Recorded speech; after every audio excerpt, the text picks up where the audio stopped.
Hello and welcome to the podcast. And we are exploring what there is about game economy design.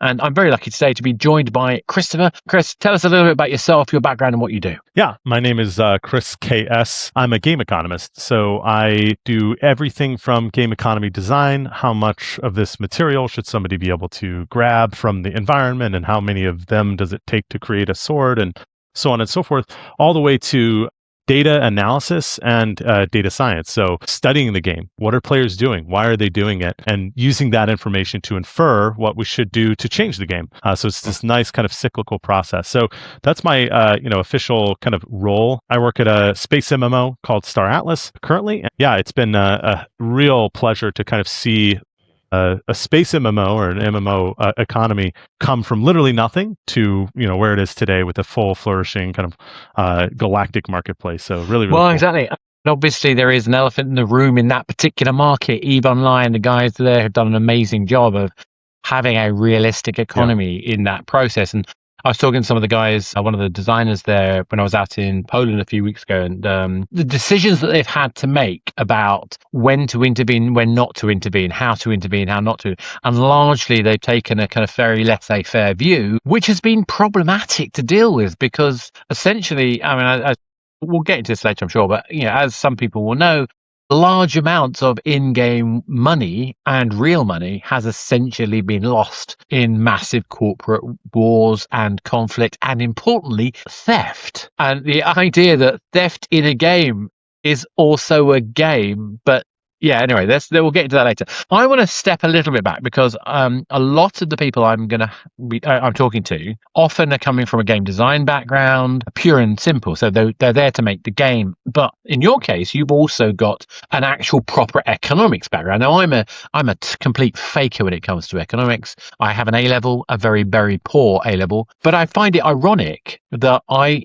find that something I draw on quite regularly, particularly kind of Keynesian influence system thinking I find very useful for thinking about game design, so that's system loops. But anyway, I don't want to sell the lead. I'm really interested to see how were you intending to build games when you studied economics, or were you studying economics and realized how you could build games with it? So I never went into economics wanting to work in video games. I've always loved video games. When I was a kid, I used to play video games, and I guess my brother told me this after I had joined the video game industry, that apparently when I was, a 9-year-old, I said, I want to build a video game someday. But in my undergrad, where I mostly did math, economics, music, and still at the point that I wrote this paper, I wasn't fully, committed to economics, but I wrote a paper about EVE Online and their economy. And it was a really simple paper. It was for a class, and it was basically, do the laws of supply and demand, do those apply to video gaming environments? Environments that technically, there's no money on the line. It's all digital stuff. Now, we know in reality there is money on the line, but technically there's no money on the line. And obviously, to no one's surprise, I found that the laws of supply and demand perfectly applied in this digital environment. And the point of that paper was not to say that the law of supply and demand works in a video game. It's to say digital environments, or I guess non-real environments, emulate economics the same way. So, people experience economics the same way, whether they're in a video game playing Sims or whether they're at the market, trying to buy some fruit. That was my first foray. I had no idea the doors that was going to open up later in life. So went on to get a PhD. And I was working on labor economics and experimental economics. So I was studying the black-white wage gap. I was studying gender pay disparities. So very hardcore labor economics. And then all of a sudden, somebody sends an email and asks me to help them build an MMO economy. It's not the one that I'm working on now, but it was a very similar one. And it was just completely out of left field for me. And I said yes. Obviously, that is where everything started. That's honestly a similar story to most game economists, especially those with the strong academic background that I had, where you're doing a PhD, and these days it's really hard to get a professorship. Everybody wants one. We don't really know why we want one, but we want one. And then we don't get it, and we say, okay, what the heck am I going to do now? For me, fortunately, I started working in the middle of my PhD, so I was able to get a job and finish up at the same time. But for some people, I've heard stories, they just go on the job market, and this, Activision is hiring. I've heard of them. I think I played a video game by them once, and then they end up working in the industry. Whereas some people, they seek it out. They wanted it. They wanted to go do it. So yeah, very. I would say it's a very like uncommon path for somebody with my background. But there are others that exist. That's for sure. Absolutely, yeah. No, I know, I do know a couple. But I think I do think it's interesting that specifically when you break down the kind of motivations. I think what I find really interesting is I'm very personally intrigued by some of the structures. Looking at particularly at some of the game theory elements, looking at things like where a Nash equilibrium might exist in a particular flow. How does that apply to how I'm going to look at a game? But again, for me, as somebody who essentially dabbled and became a marketing person because it was easier, and then realized that I could actually get my job in games that I wanted to make games, I feel like I've come on this emergent path and try to find a much more kind of, I'm coming at it from a more kind of applied, logistic kind of perspective, for want of a better phrase. But I think it's really fascinating to sort of go back to some basic principles. And one of the things I think is fascinating about this is, what I really want to know from you is, how do you tackle the process? So, we know that a lot of the sort of economic kind of principles are, we make the assumption that somebody will do what is the rational thing to do. Is that the same mindset you're coming at when you're looking at a game? Are we going to make the starting assumptions based on this kind of rational actor style of perspective? Yeah, this is probably one of the most profound questions that I have, at least for me, I have answered in my journey as a game economist. I think a lot of people, when they imagine what I'm doing on the design side, they imagine that I'm creating these incredibly hyper complex systems where I'm modeling agents and I'm modeling, a million individuals all individually behaving. But I'm actually not, because I know, because of the the foundations of economics, I know that people in aggregate will behave a certain way. So with a few simplifying assumptions, I'm able to abstract away from all of that complexity and create what I call the foundations of the economy. And this is basically, how much material is in this economy? How quickly can it be extracted from the economy? How fast does stuff move from point A to point B? That is the most important thing. All the prices, all of the behavior, all of the nuances and the idiosyncratic behavior that comes from players' behavior and all the weird stuff that they end up doing, that is delightfully weird stuff. It's not under my control. It's not in my control, and I don't really even care to model that. What I do care about is studying that. Once I see that come to life, once I see these markets and these prices arise, then I can say, ooh, that's really interesting. It's lovely to see assets that, on the very foundational level that I was talking about, assets that have the same value at that foundational level have the exact same price in the marketplace, or very similar prices in the marketplace. And watching a shock to one price because of something idiosyncratic is really satisfying. And you can say, oh, interesting. The reason that the price went up was because of this particular thing, because I have these other assets that I know are the same, should fundamentally be the same price. They stayed stable. This one went up, and it's because of, some X, Y, and Z. So that's my philosophy. I think that complexity and overthinking it kind of actually has caused some issues, especially in my industry with MMOs, because there's real money on the line a lot of the times in these open markets. People think that they have to be really clever and they overcomplicate. And what actually you should do is take a step back and try and make it as simple as possible. Because the players are the smartest people in the world. They're going to figure out how to optimize this game. You don't have to worry about that. Always do. And that's kind of the issue in some ways.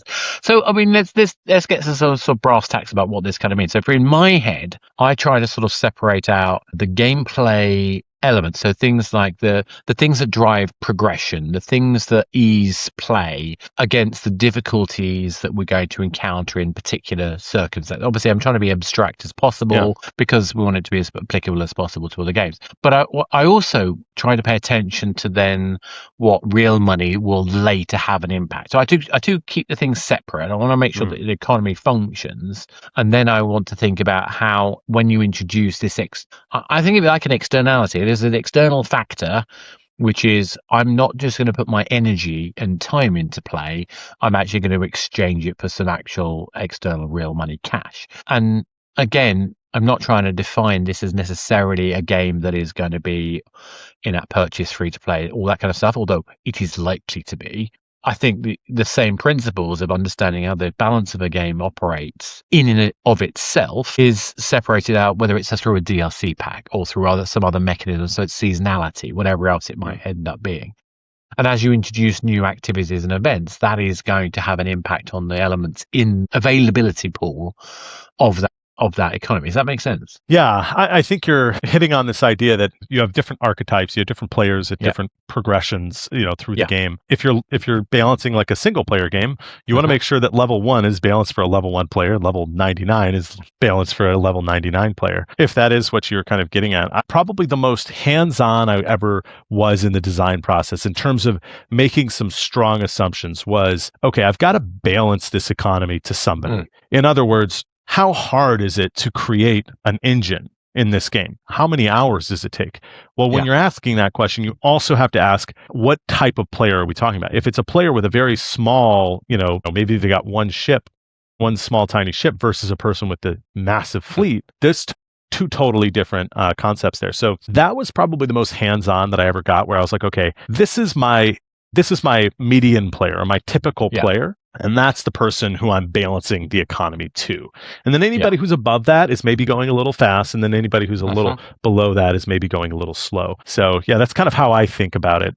I mean, in that kind of case, I find it really interesting because what I'm trying to do, or at least again, it's hard because I don't want to use particular examples, but the sort of thing in my mind is how you can bring dilemma and choice. So, for example, when you have a game experience which has multiple currencies, you might find that you want to direct the energies of the player so they are moving from one state of play to another state of play. In fact, I almost want to create the grind, the kind of busy work experience to compensate for those players who maybe are progressing a little too faster than I might want, for example. Do you look at that kind of sort of like split of choice in the way that the economy looks at? So I would say, especially in in this particular instance, this particular economy, I do less of I would say it's less player behavior optimization, like, hey, I want the player to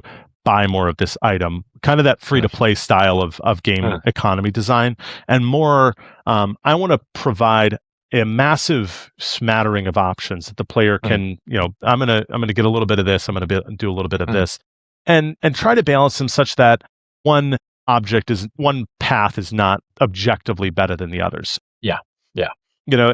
And that is probably the biggest challenge, at least for my day to day, is making sure that when the players are doing all of their calculations, they have one thing in mind: how much money can I get in 1 minute? And I'm going to do the thing that maximizes that.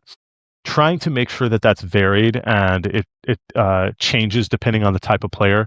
That's probably the most challenging thing. And that's that loop that I was talking about in the beginning, where I look at the data and I say, okay, it looks like everybody's doing the same thing. How can we make this other thing more interesting? And that's kind of, to me, that's what I call the game economy management. How do we make it a better experience? Because in my view, variety and trade are what make a good game economy. If people are trading back and forth and there's variety, I think it's a good thing. Yeah, no, exactly. So, I mean, again, I'm assuming if you're having trade, there must be something about the location in the world, or something about the skill sets that you've specialized in, or the tools that you've acquired that unlocks your ability to tap into those resources. Is that the kind of techniques you're using? Yeah. So, sorry, I'm getting a million messages. Let me close those down real quick. I'm so sorry. No, it's okay.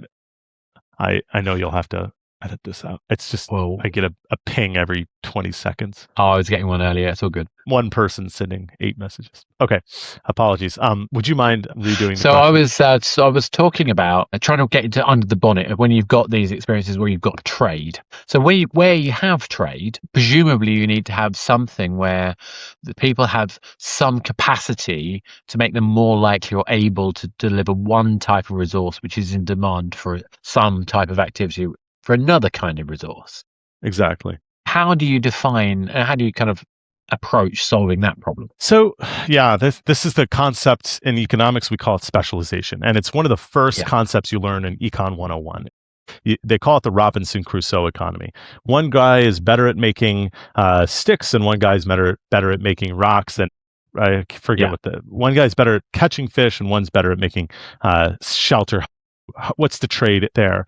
And there's this idea of comparative advantage, and that means you won't focus on your particular skill set necessarily because you're the best. You'll focus on it necessarily because you are relatively better at it than the other person. So this idea of specialization, I'm going to focus on the thing that I might not be the best in the world at, but I'm better at it, relatively speaking, compared to everything else.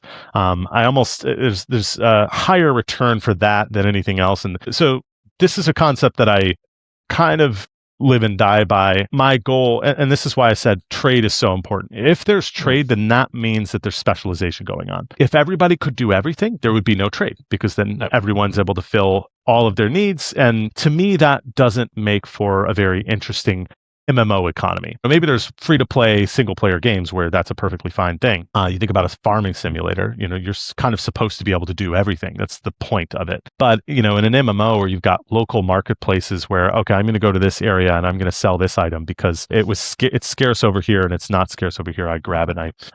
That to me is really, really beautiful. And in our particular case, the way that we've been building this, our MMO, has been over the span of about 2 years. And we've really been releasing in iterations. And every single time we add in a new feature, it gives a completely new way to play the game, at least one new way to play the game.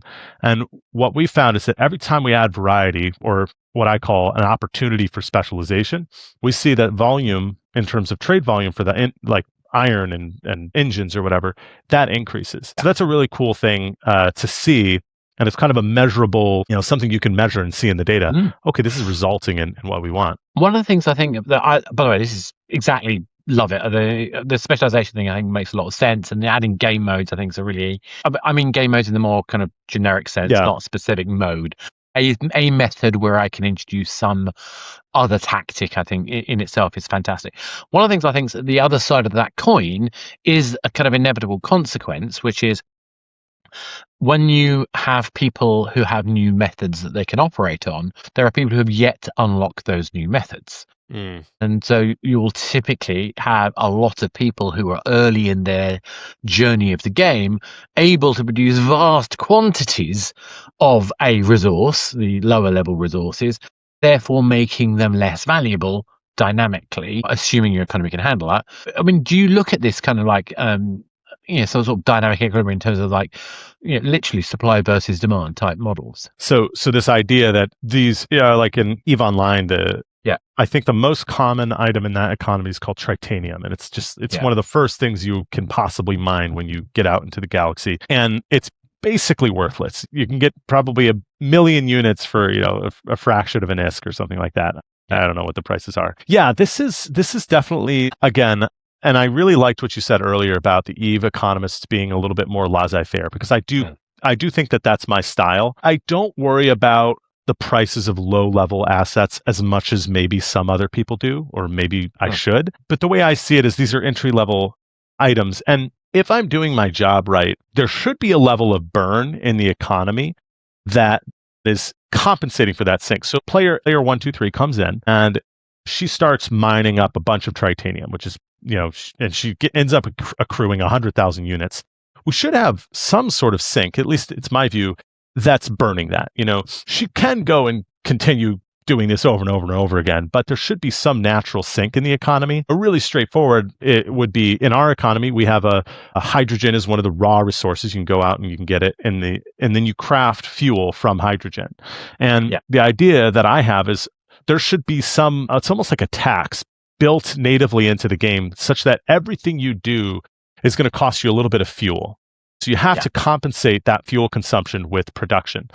Yes. I think of classic sinks and faucets. That said, you're just going to have a natural level of material buildup. There's just going to be a natural amount of savings going on. And players do this for a number of reasons. In my game, they do it for price reasons. Hey, I'm going to hold on to this asset and I'm going to sell it into the market strategically when the price is high or when there's some advantage to deploying it. So I just accept that there's going to be some level of savings. I also monitor this, and my goal is that each player, once they hit a certain threshold of holdings, they stop accumulating that. Because in my particular case, because it's this real kind of prices that I get to see, if there's basically limitless inflation, some sort of residual item that just like you automatically get, that I'm not as happy about. I don't want prices to constantly forever be sliding downward. No. So that's, I would say, where I'm the most not laissez-faire. But I like the whole principle of the sink. I mean, obviously we call it sinks and sources over here, but I mean the principle is exactly the same. And for me, to a certain extent, you almost have to compensate to make sure there's slightly more sinks than sources, especially when you start getting into people being able to buy. And for those people who are listening or reading, I don't think this doesn't apply to you if you don't have trading between players at all, because it is simply the exchange process we're talking about here. You know, whatever it is. Again, you know, you tell me, Chris, if I'm wrong, but my feeling is this applies regardless. You know, somewhere along the line in the game, we gather resources.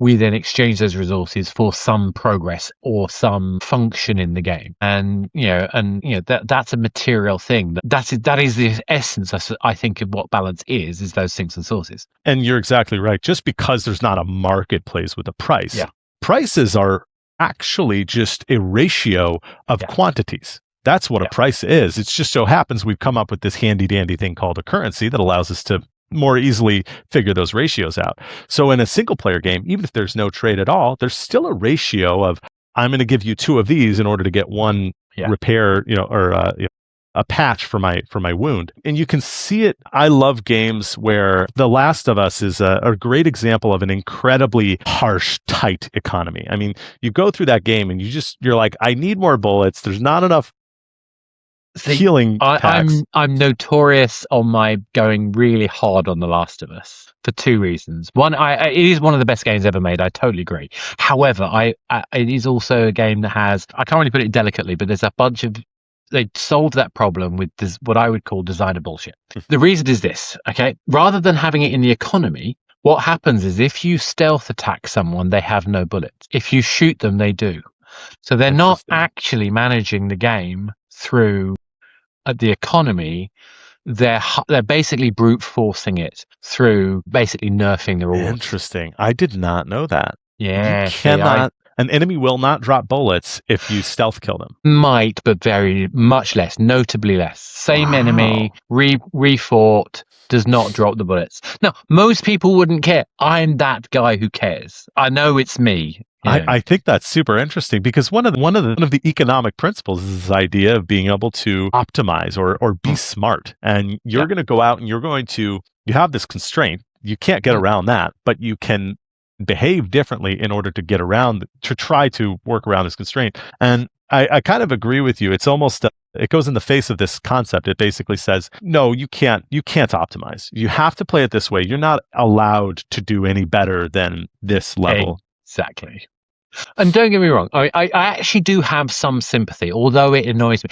The reason I like talking about it is because I think it's a really good point to explain some of the principles about game design, particularly around economy. So what they're doing is rubber banding to avoid the worst habits of someone like me who will literally go and sniper everybody in order to have more bullets than God. You know, that would be what I would do. But they prevent me from doing that. And to be honest, I get it, because you wouldn't have the same experience of the game. But I've always left with the feeling there's better ways to do it. And the whole idea here is they're trying to prevent what I call a degenerative equilibrium or a degenerative outcome, where basically players figure out how to play the game in a way that it was never intended to be played. The most important thing when designing an economy or a game is that at the very least, it's experienced the way the designer wanted it to be experienced. I think at the end of the day, that's the only metric that really matters. So you're saying, yes, you agree with the objective, get players to play the game the way that you want it to be played, but no, you don't agree with the methodology. Well, I'm not entirely sure I agree with the principle to a certain extent. Yeah. I understand the intent. That is, we want to make bullets a rarity. Fine. I get that. But actually, you could have brute forced it in a smarter way, because if you do it in the same scene, it's visible. If you kind of diminish the available bullets later down the line, so if you say the amount of bullets that are going to ever be released in the world is X, you resolve the problem without it being immediately in front of your face. There's enough distance between the exercise of gathering and the denial of the asset. But rubber banding, so basically the same mechanic we use when in a Mario Kart style game to make somebody be able to catch up, is a very similar, I would say, parallel design strategy, which is, well, we'll just catch you up, or we'll just reduce you from being able to do it. To me, it's, you can never sort these, you never call the designers of that game lazy at all, but there's a little bit of lazy design mindset in that process in my head. Yeah. And this criticism is actually one that I have with a lot of free-to-play games, especially your match 3 types of games, your whole games, where there's literally an algorithm that will kick in and make you fail the level. It will say, you are not going to pass this level. You are not allowed to pass this level unless you use this power-up. And that's, after working in the industry and realizing that that was happening in the background, it ruined match 3, these free-to-play mobile games for me, because I was like, I hate that I have no control over this. No, I've passed 3 levels. You don't like that. You want me to slow down, spend some money, and so you're going to fail me. It's just a really, so I totally get that. And again, in some ways, and I'm not defending the match 3 guys in this process, because you're absolutely right, but in some ways, the difference for me is that you have to work a lot harder to notice the problem in a match 3. So what I'm trying to say is I'm okay with designers playing tricks on the player to the extent that they get a good experience out of it. But let's have good experience that it feels good to the player as well. And you were obviously left with the feeling with that model that was not good. And I think that's a common response to some of those match 3 titles, and not an unreasonable one as well. And there's so many different ways you can get the same outcome when we're talking about sinks and faucets and stuff. Let's say I want less of a material in the economy. I can do one of 2 things. At the very, very kind of high level, I can increase the burns, so it's more costly to acquire that thing, or it's more difficult. Or you can decrease the faucet or the source, and they both ultimately result in the same thing. But I've found that one players dislike more than the other. So I've actually found that people are less reactive to an increase in cost than they are to a decrease in the initial benefit. Because at the end of the day, I just want to shrink that profit at the end. So it's like, and that's very much on the kind of hardcore economy side. This is, we were talking about game design, but there's always more than one way to get the job always done. more one. But I think the interesting thing about that is we're bringing in a psychological factor here as well, which I think muddies the purity of the kind of economic argument, arguably, because big numbers feel good. And if I have big numbers, big cash, and I spend big numbers, I am a big spender. And it's interesting when you, back in the day, I think it was around 2014, there were some studies done around, are you better off having like currency in the 3-0 scale or the 6-0 scale? And it turned out every single time, the larger the scale of number, even if they were worth the same in relative exchange, went better. Yeah, absolutely. I know the study you're talking about. I can't remember. I wish I could remember it. Yeah, I would have quoted it in the book.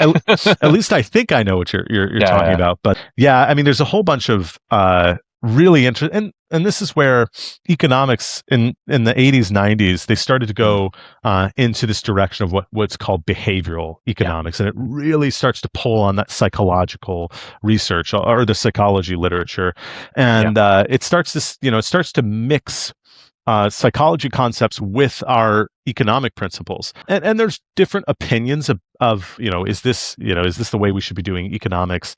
But at the end of the day, whether or not you buy whether those theories are true, there's a ton of psychological and sociological research to support doing certain things, and I think that's why.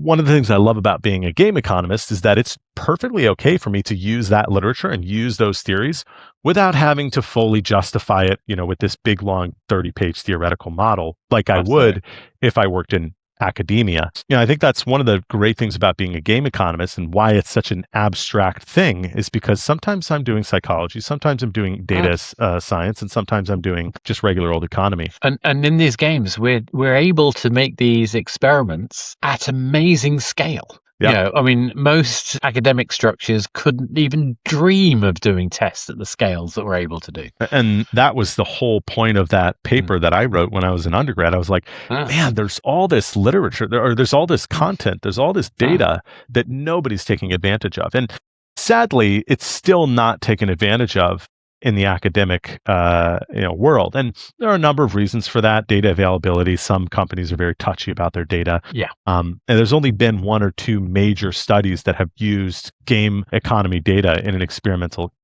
setting. I think, experiments aside, I think that just studying these economies, it could be profoundly interesting. And there are a few researchers who are doing that kind of work, but not nearly as many as there should be. No, I think that, I mean, we're getting onto a subject that's a bit dear to my heart, because I'm genuine in the belief that we need to be taken a bit more seriously in terms of the techniques that we have available to us, in terms of understanding how we can set up conditions which people respond to, and we can look at those conditions and responses in different models.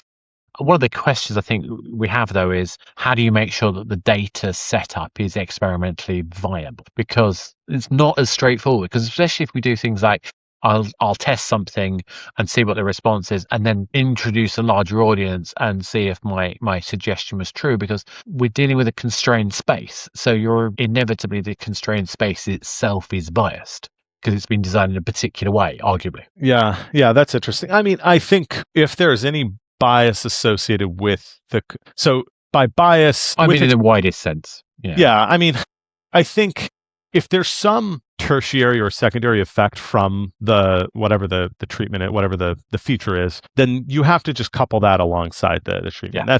That's how I would do it if I were an economist trying to set up this experiment. But yeah, and I don't know if I don't think that economists who would like to research this stuff necessarily need experimental structure.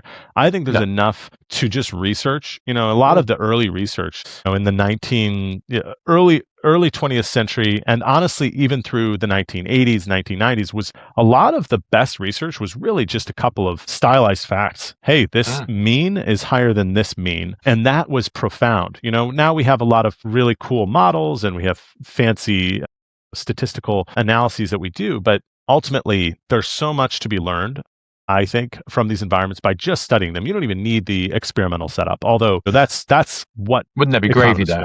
Yeah, and as practitioners, we do it all the time. Like we run experiments. How is the player base going to react to this feature versus another feature? And that could, I personally think, experimentation can be as simple. Maybe some economists won't agree with this, but I think it can be as simple as, hey, we have a testing group. What do you think of this? Because at the end of the day, what you want to compare A to B, and is B better than A?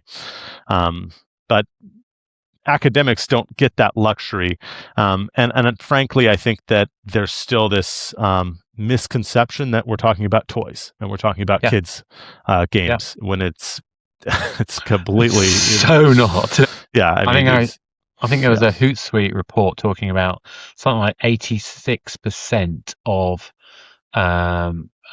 people who ever use the social media identified as gamers, and we're talking about even up to the your 60s. Yeah. So to me, I think we have the geek has inherited the earth, for a better phrase. Yeah, I actually think that's probably there has been a lot of turmoil in the games industry over the last few years. I don't think anybody who's working in the games industry doesn't know somebody personally who's lost their job. And it gets kind of scary and it's a little sad to see that. And it is partially due to, shall we say, dangerous, just VCs, venture capitalists coming in and investing in bad products. But anyway. Oh, it's the classic overheat, isn't it? I mean, ironically, you can look at the games market. We had such a good period of time in COVID in terms of, the kind of economic potential for games. Yep. Not good time for human beings, admittedly, but what did human beings do when they couldn't get out there? They played games. And of course, like you say, investors come along and they say, well, I want your number to go up.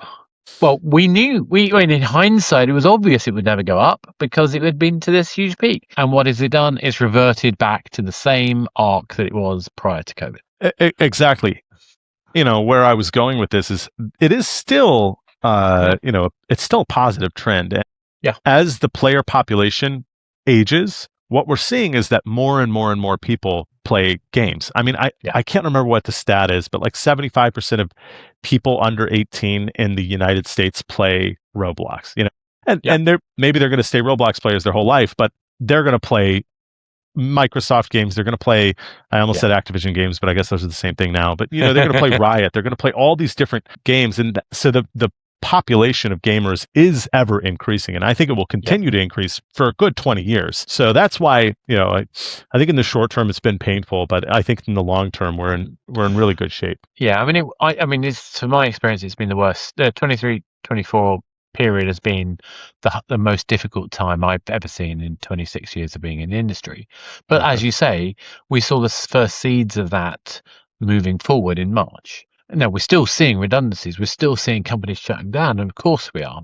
But we're now seeing them shutting down at a much slower rate than previously. And also, if you think about it, we've also got the whole redundancy that's come as a result of mergers that have never had the consolidation phase, which is also inevitable. I would argue you have large companies merging together at huge cost. They're going to have to do something about that. So let's go back a bit. So I'm a bit of a fan of the behavioral economics. I'm a regular listener to the Freakonomics, and I'm also an avid reader of things like Predictably Irrational, although I know there are some questions about the evidential base for that particular one. I think he's come clean on that one since, but some of those principles I think are still really interesting, if not even things down to how we can apply some simple kind of principles of like supply and demand, and also particularly like hot dog economics, by which I mean the idea of, I can't remember whose model this is. Not heard this one. This is about when you buy hot dogs, you buy 8 hot dogs and you get 6 buns. Yes. Okay. Now, again, it's not really kind of like a behavioral economics model per se, but I apply it in that way because I find it's really useful to think about the dynamic flow of the imbalance. So we talked a lot about balanced economy. We're talking about economy design. I'm really throwing this particular thing in because I love talking about imbalance. As an economist, what role does imbalance play in the way that you look at the game? Yeah, it's fantastic you asked that question because I've spoken on this a few times. I think that good imbalance, which maybe is a weird word, is one of the coolest things that you can have in an economy. And it's why when we start to we're very in tune to our community. When there's something wrong, we pretty much know about it within 10 minutes. And, that's why I have I've called myself laissez-faire a few times, and it applies even to these messages that come in. My first reaction is, okay, that's interesting. I'm going to explore this and make sure it's not an actual problem. And, because there's, like I said, there's good imbalance, there's bad imbalance.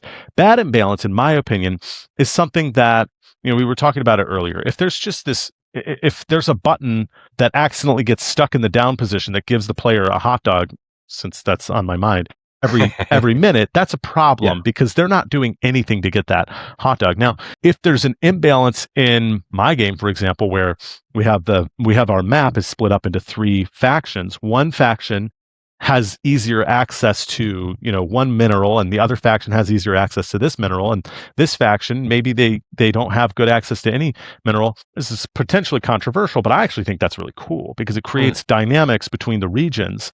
And if it were perfectly balanced, there would be no dynamics whatsoever.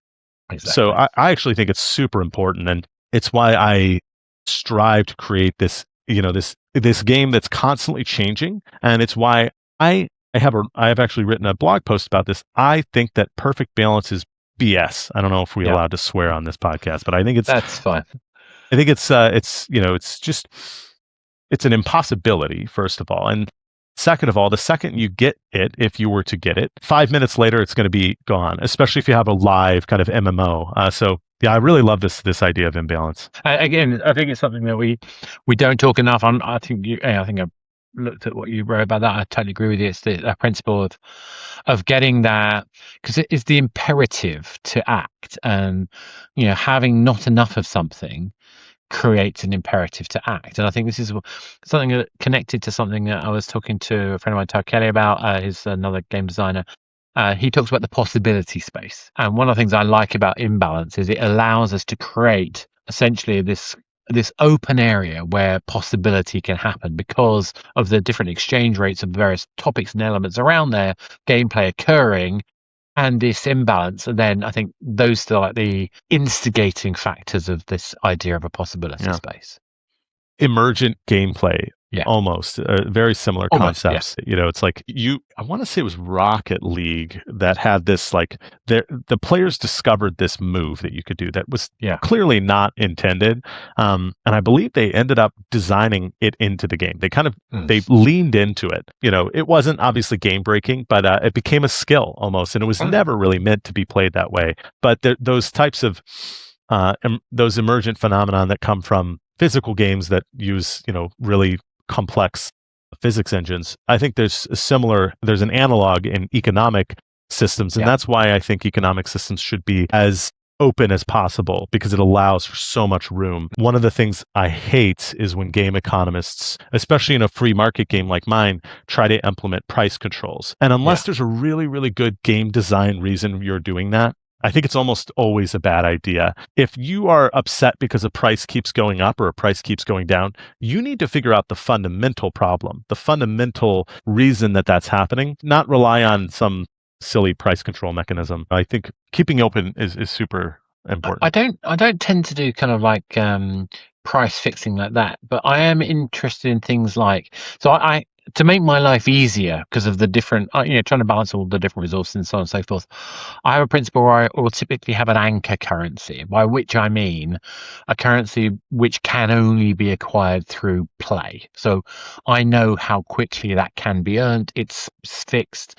There might be other currencies that can be gained through other things more radically, but this one thing I know I can keep an eye on. Yeah. And I also have an idea of a ratchet. So for me, ratchet is conditions in which I can't acquire that object or that currency or that thing without having at least reached a certain level, point, mission, whatever it might be. And I find that having these kind of two fixed points in the economy allows me to sort of basically remove the complexity of keeping everything going. Yeah, I know. I really like that. It's almost and we have something. I would say I have something similar where I have a kind of a mineral whose price I care about the most. It's like my North Star mineral, and everything else fluctuates around it in the economy, and I can kind of see how things. I talked about it almost earlier with the three materials that theoretically have the same value, and one's price changes. How does that, how does that vary? And to clarify my earlier statement, if we're talking about a free-to-play game, if we're talking about a single-player game, of course, price controls they must be there. I'm specifically referring to free market economy, EVE Online style of economy. I don't believe EVE uses price controls for their in-game assets, though they do use price controls for the pass, blanking, Plex. They do use it for Plex, but that's for a very specific reason. And like I said, if you're going to use them, it better be for a good reason. And exactly. But that's okay. These are I think for me, this is the armory that we have as people trying to design the economy of a game. We have these tools, we have these techniques, we have these mechanics that allows us to sort of try to identify what is the best way for us to deliver an experience for a player that is as self-sustaining as possible. And I think that's the part that, there's a whole bunch of areas about kind of like payout rates, drop rates of things versus difficulty I could get into. I've got a few people I'm going to talk about that separately. But we've talked quite, I think, extensively about kind of thinking about the base principles of the exchange rate of things, about the supply, the demand. Are there any other sort of specific techniques that you think people who are looking to do this role should be paying attention to? Yeah, that is a really good question. So I would say for me, I have a toolkit of metrics that I care about. And they are, they're very, very fundamental to how I look at the economy. And I try to identify, so for example, one is like the quantity of stuff traded divided by the quantity of stuff produced. And I call this my production to trade ratio. I don't remember which order I put that, but basically how much trade interest is there for this? And in my economy, for some assets, that's a 2-to-1 ratio of traded to produced, which is really cool because that tells me that every unit that's produced is has changed hands twice. So that's something I care about. So I think more generally, having that toolkit of metrics that you care about that are informative and being able to compare. I'm intrigued by that one. Yeah. Because of the sync part. Mm-hmm. So when you know what the sync is and you've got the amount of production and you've got the amount of trade, how does the sync affect your ratio of trade? Well, and then I have another one I call the production consumption ratio, which is just kind of the same thing. And then there obviously is some interplay there. Yeah. Getting to this, when you start to look at a production to consumption ratio, also start to think about prices. And I have said this many, many times within my own company and team and publicly. I think that prices are the most phenomenal. Prices are the magic of economics. I mean, it's just the most phenomenal. Go back to Adam Smith, and it's just this discovery that, oh my gosh, if we create this market with supply and demand, this price will be found. And that's why I've always been uninterested in trying to predict prices or say, this is what I think the price will be, because the players will tell me what the price is.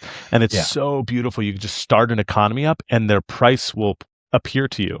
So I think prices are phenomenally important in terms of analysis. Here was I thinking I was going to wind things up, but you've got me onto something I'm passionate about here, because I am fascinated by price elasticity of demand. And particularly how it pertains to playing games in the assets and resources it's actually two elements, two aspects. One is how people play and the demand, the desirability of certain types of play in order to offset, so effort in this case as a alternative to price, versus how much they'll spend to buy a bundle of those things. And if you offer something on sale, it doesn't necessarily mean that increases. If you have an event which has more of a sink to that resource, that can often have a much bigger impact on the desirability, scarcity of that asset, therefore the willingness to buy more of it. And I think whilst that's not all necessarily literal price elasticity demand elements to it, I think the underlying driver for a lot of the kind of decision points I've got to think about is how flexible, how much, if I were to increase the price of this thing, would it actually have an impact on that? If I were to increase the effort required to do this thing, would it actually have an impact? And you were talking about, you've nailed it. Like, the price elasticity will tell you a lot. If there's no reaction in the market, the price, after you've, let's say, fundamentally changed the production of something, then that means you can almost imagine, we talked about this material, you push this button, it got stuck, it's pressed down, and you're just completely emitting this thing. You could half the production of that. You could 1/10 the production of that, and it probably will not affect the price too much in the marketplace because there's just so much of it. And it's actually revealing of potential other secondary effects, how these things are reacting. I actually made and I know we're trying to wind down here, I made a really interesting discovery using this exact technique in our economy. There was something whose price was just kind of on this slow downward trajectory, and I could not figure out why. And I said, okay, well, what we'll do is we will, yeah, it was struggling to break above a certain price. Actually, was the issue. And everybody's talking about how scarce this thing is and how hard it is to acquire and how critical it is. And I'm like, why is the price not going up? It's like stuck. And so I said, okay, well, I'll increase the production of this thing. I'll increase the rate that this thing comes out of the economy. We'll increase we'll turn the faucet up. And I still did not see the price budge. And I was like, why? Or actually, in that case, the price should have gone. Yeah, she did that. Should have gone down, because there was this weird dichotomy where people were complaining about it, but the price wasn't going up, and I couldn't figure out why that was. And I said, okay, well, people are complaining about it being scarce, so let's decrease the scarcity. And it had no impact on the price. And what I discovered was it actually was because we had inadvertently fixed the price of that asset because of what it was able to buy, or the experience it was able to give to the player. So it's like it couldn't go above that because that was the fixed price.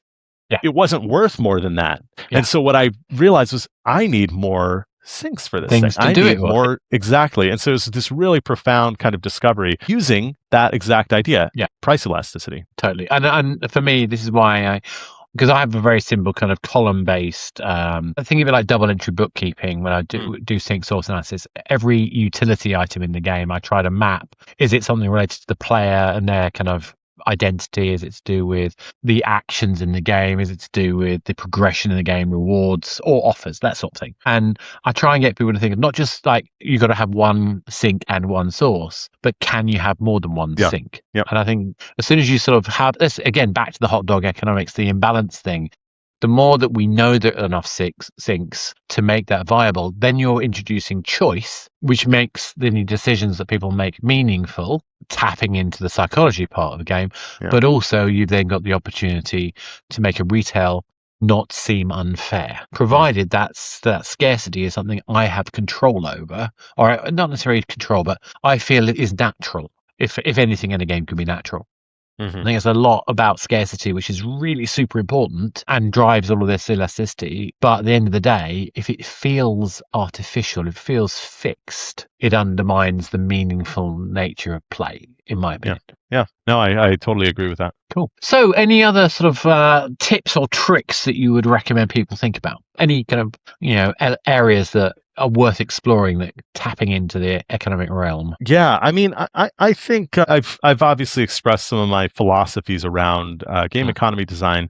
Keep it simple. Don't overcomplicate. In my personal opinion, have a hands-off approach. Use prices, use metrics to drive decision making about the actual economy once it's running. In terms of other tips and tricks, I think this is perhaps not a tip or a trick, but I think that there's for me, this is something that I've actually been coming to terms with in the last year or so, is over monetization, over tapping the resources of the players, is how to appreciate the long term, the long view. What kind of experience are you trying to curate? And this is one of the reasons I wouldn't say I dislike free to play games, but this is one of the issues that I take with some free to play games, is just this constant, this overwhelming monetization effort. And I actually think that there's long term gains to be had by pulling that back. I love Supercell games because I get into that experience and I know they're not going to try and, force me to buy something. They're not going to nickel and dime you. Yeah. And if I want to spend, I can, and I'm going to get something really cool for that. So, this is very contrary. It's a very contrarian take for a game economist, but, I think not here. I think we need to take the long view. And if the last 3 years has taught us anything, it's that we need to take the long view on these things, and that tapping money today is costing us potentially money in the future. I think it's costing us a lot more money. I think it's where the principles of compound interest play in. I think when we're building strong economies that are quote unquote ethical, whatever that means to you, you're building less fatigue for the player. And if you're building fatigue in for the player every time they play, there's some fatigue caused by yet another forced ad or yet another buying decision. There comes a point where their threshold, their value proposition for participating becomes too tiresome. Yep. And therefore you're basically whittling away at a lifetime value if you focus too heavily on that. So I'd much rather focus on players finding things that they actually care about, because then the purchase they make is not a fatigue. It's instead a motivation to reinforce play. Yeah. And this is a very hard thing to study with the current marketing KPIs, retention, average revenue per daily active user. It's very difficult to measure that long-term impact. The only metric that we have in the games industry that's popular is LTV, which is, in my opinion, a misunderstood metric to begin with. So, it's really interesting. How do people even calculate it? Because, typically we're going to, only realistic way we can calculate it with and stay sane is to pick a time period, by which time you've just capped the LTV. So, I mean, I like ROAS, but again, I've got to cap the time period. And again, for my mind, lifetime, I have this principle, which is engagement equals retention, retention equals revenue. And I think that fundamentally that's what we're trying to do. If we're not focused on player utility, I don't think we're going to get the long-term value. But we have to have a great game and all that other stuff. Chris, that's been fantastic. Thank you so much for that. If we wanted to find out more about what you're up to, you mentioned a blog post. Are there things like that I can reference? Sure. Yeah, absolutely. Let me send you my Substack.